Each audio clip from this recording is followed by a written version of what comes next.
ഇന്ന് പുറത്തൊന്നും പോകാതെ മര്യാദയ്ക്ക് ചിക്കൻ ഫ്രൈ ഒക്കെ വെച്ച് കഴിച്ചുകൊണ്ടിരിക്കാന്ന് വിചാരിച്ചപ്പോഴാണ് പുറത്തുനിന്ന് അമ്മ ഇതുവരെ കണ്ടുപിടിച്ചിട്ടില്ലാത്ത ലിപിയിലൊക്കെ തെറി വിളിക്കുന്നു. സംഗതി എന്താണ് തിരക്കിയപ്പോഴാണ് പറയുന്നത് ഇന്നലെ ബാറ്ററി മാറിയ ഫോൺ ഇന്ന് ചത്തു ഗൈസ്. അല്ലെങ്കിൽ തോർത്തും കെട്ടിക്കൊണ്ടുപോകണം ആ രജനീകാന്ത് പറഞ്ഞത് ബാറ്ററി മാറാൻ എന്റെ തന്നുവിട്ടപ്പോഴേ മനസ്സിലായി ഇതൊക്കെ തന്നെ സംഭവിക്കുള്ളൂ. ഹലോ മിസ്റ്റർ ആൻഡ് മിസ്സിസ്, ഇത് ഫോണിന്റെ ബാറ്ററിയാണ്, അല്ലാതെ ഞാനുണ്ടാക്കിയ ഏത്തക്കപ്പവും ബജിയൊന്നുമല്ല. അപ്പൊ പാവമല്ലേ എന്ന് കരുതി ഫോണിന്റെ ബാറ്ററി മാറി കൊടുത്ത നമ്മൾ ആരായി? ശശി.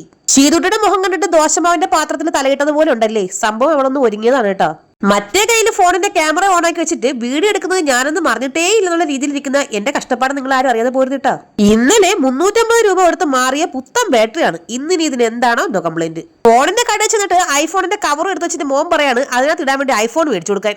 എവനെ കപ്പലണ്ടി ശർക്കരയും കൂടെ ഉരുട്ടിയെടുക്കുന്ന സാധനമാണ് ഐഫോൺ എന്ന് വിചാരിച്ചാന്തോ. 1.5 ലക്ഷം രൂപ വിലയുള്ള മുതലാണ് മുട്ടായി മേടിക്കുമ്പോൾ മേടിച്ചു തരാൻ പറയുന്നത്. വേണ്ട ആ കടയിൽ കണ്ടില്ലേ ഫിറ്റിയിൽ വെച്ചിരിക്കുന്ന ഫാനിന് കവറില്ല. ഫോണിന്റെ കടയിൽ പോയത് 1500 രൂപ വിലയുള്ള ഫോണിന്റെ ബാറ്ററി മാറാനാണെങ്കിലും എന്റെ ചോദ്യങ്ങളെല്ലാം 1.5 ലക്ഷം 2 ലക്ഷം രൂപയുടെ ഫോണിന്റെ കാര്യങ്ങളെ കുറിച്ചായിരുന്നു.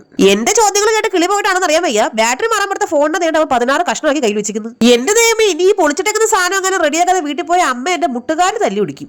എന്റെ വീട്ടിൽ പോരാള് കാലകേന്റെ അനിയത്തിയാണെന്ന് ഞാൻ എങ്ങനെ ഇവനെ പറഞ്ഞ് മനസ്സിലാക്കും? അവസാനം 1.5 മണിക്കൂർ ഫോണിൽ പറഞ്ഞിട്ട് അതിന്റെ ജാതകവും നോക്കി എക്സ്റേ എടുത്തു കഴിഞ്ഞപ്പോൾ അവൻ പറയുന്നത് അതിന്റെ ഐസി പോയതാണെന്ന്. ഇതൊന്നും വീട്ടിൽ ചെന്ന് പറഞ്ഞാൽ എന്റെ വീട്ടിലെ പോരാളിക്ക് മനസ്സിലാവേയില്ല, എന്നെ അടിച്ച് ഐസിയിൽ വെക്കും. അതുകൊണ്ട് ഒന്നും നോക്കിയില്ല 1500 കൊടുത്തൊരു പുത്തൻ ഫോൺ അങ്ങോട്ട് മേടിച്ചു. ഇനി ഇത് കാണുന്നവർ അമ്മയ്ക്ക് നല്ലൊരു ഫോൺ മേടിച്ചു കൊടുക്കാത്ത എന്താണ് ചേച്ചി എന്ന് ചോദിച്ചാ മാസത്തിൽ മിനിമം 3 പ്രാവശ്യങ്ങൾ അമ്മ കയ്യിലിരിക്കുന്ന ഫോണിന്റെ ബക്കറ്റിലെ വെള്ളത്തിട്ട് കഴുകാറുണ്ട്. അതിന് ഇത് തന്നെ ധാരാളം. ഫോൺ കടയിൽ നിന്ന് ഇറങ്ങി നടന്നു വന്നപ്പോൾ നമ്മൾ സ്ഥിരം കയറാറുള്ള ബേക്കറി അവിടെ ഇരിക്കുന്നേ. പിന്നെ അവിടെ ഉള്ളവരെ വെറുതെ വിഷമിപ്പിക്കണ്ടല്ലോ എന്ന് വിചാരിച്ചിട്ട് അവിടെ കയറി ഒരു ഷാർജയും കുടിച്ചായിരുന്നു കേട്ടോ. ഇന്നലെ പനിയായിട്ട് ഇഞ്ചക്ഷൻ എടുത്ത ആളല്ലേ ഈ ഷാർജ കുടിക്കണേന്നാണെങ്കിൽ മര്യാദയ്ക്ക് ബേക്കറി കാണാത്ത പോലെ നടന്നുപോയി എന്നെ കൊണ്ട് ഷാർജ കുടിപ്പിച്ച ആളാണ് തേണ്ടിയിരിക്കുന്നത്. അങ്ങനെ എല്ലാം കഴിഞ്ഞ് തൊട്ടടുത്തുനിന്ന് ബസ്സും പിടിച്ച് നേരെ വീട്ടിലേക്ക് ഞങ്ങൾ നടന്നാണ് പോകുന്നത്.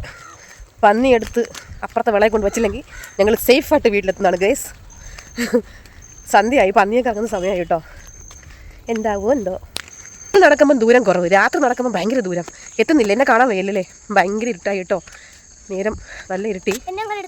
അല്ല നാഗവലിയൊക്കെ ഉണ്ടോ ദൈവമേ? എടുക്കണമെന്ന് എനിക്ക് ആഗ്രഹമുണ്ടോ? വെട്ടുവിടാ, കറണ്ടില്ല, ഞാൻ എവിടെ നിർത്തിട്ട് എടുക്കാനാ? അയ്യോ ഒന്നും കാണാൻ വയ്യ. അപ്പോൾ ഇന്നത്തെ വീഡിയോ ഇത്രയേ ഉള്ളൂ. ബാക്കി നമുക്ക് നാളെ കാണാം കേട്ടോ. അയ്യോ ടാറ്റ വെട്ടം വന്നടാ.